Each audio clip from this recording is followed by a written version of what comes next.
Hey everybody, it's Shaman Sister Sin, and you're listening to the Meditations and More podcast brought to you by Earth Mama's Apothecary and LittleShaman.org. That's me, Little Shaman. Today I want to talk to you about breaking the addiction to a narcissist. It's something that a lot of people have trouble with, so I thought I'd talk to you about it on the show today.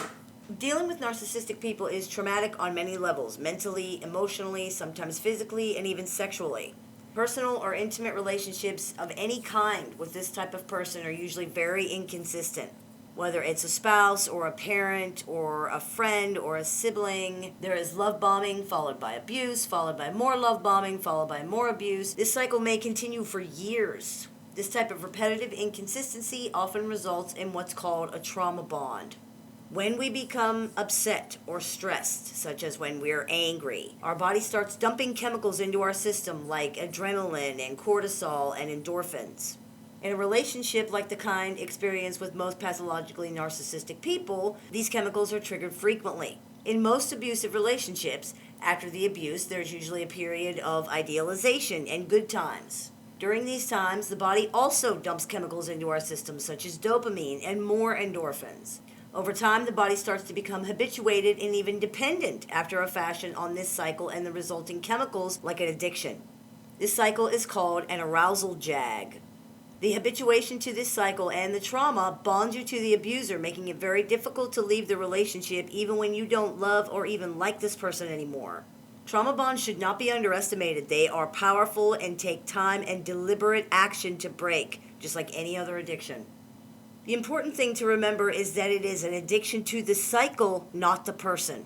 For whatever reason, at some point in your life, you probably became enmeshed in a trauma bond and you have now become susceptible to them.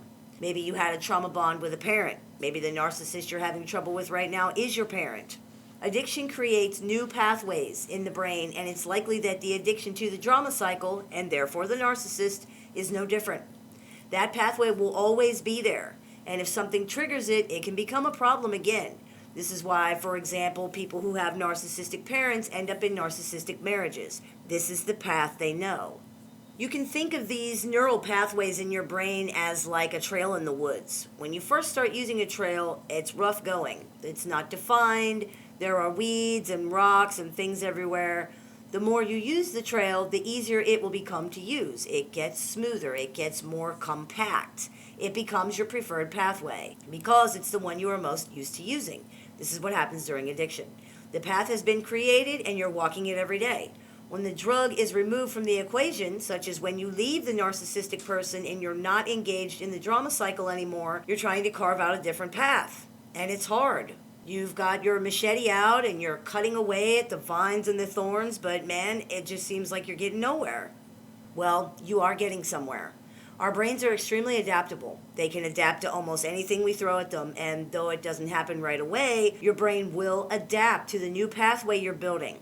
Just like any other addiction or habit, it takes time to create a new way of doing things. Until this is addressed, people will often find themselves in the same kind of relationship over and over again.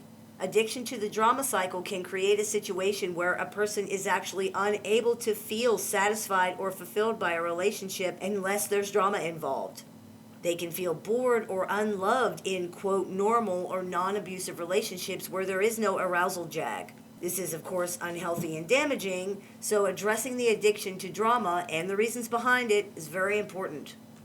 There are some videos on this channel detailing exercises and things you can do to help you get clear in your mind so that you can break trauma bonds. But there is no quick fix to break a trauma bond and the addiction that it's attached to, just like there's no quick fix for quitting smoking or getting off heroin. There's no trick to it and no shortcut.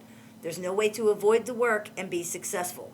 You have to get very clear about what you want, get very clear about what's real and what's fantasy, and then you have to make the decision every day, multiple times a day, not to engage in the behaviors that are perpetuating the addiction. It takes commitment, it takes willpower, and it takes time, and it requires being uncomfortable for a while. Trauma bonds can be extremely painful, especially because usually enmeshment with the narcissist or abuser has occurred, and separating from this person can feel like an amputation. This pain does fade over time, so it's very important to take the time and address the problem completely, including the original traumas that resulted in your predisposition to this type of situation in the first place. Otherwise, you haven't addressed the actual problem, only the result of the problem, and it's going to resurface again and again until it is addressed. Sometimes people can feel stuck in their mindset. They might feel like they have no choice or that they can't get out of the situation. This is not the case. Usually what we find when people say they have no choice is that there are choices, but they don't like any of them. For example, if someone feels they're trapped in a job, they're not really trapped, of course, because there's nothing actually stopping them from leaving, but obviously they don't like any of the options. It's easier and sometimes feels safer to stay in a situation you don't really like because it's familiar. The devil you know sometimes seems better than the devil you don't know. Many times in narcissistic relationships, people place the sole blame for their situation on the narcissist.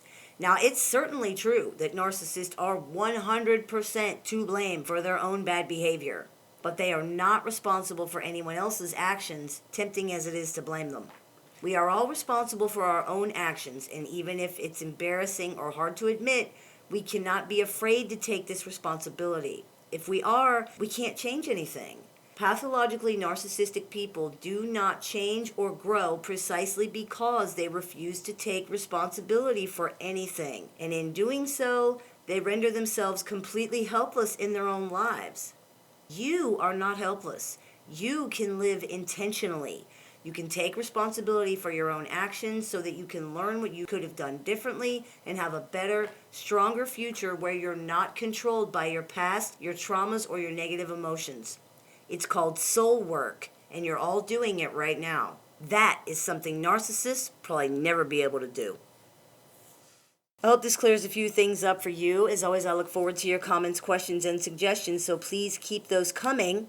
I do take appointments one-on-one over the phone or online, so if you'd like to speak with me, you can go to littleshaman.org and press the bookings tab to schedule an appointment, or you can follow the link that's available down there in the information section of this video. You've been listening to the Meditations and More podcast brought to you by littleshaman.org. That's me, the Little Shaman. May the Great Spirit bless you and have a wonderful day.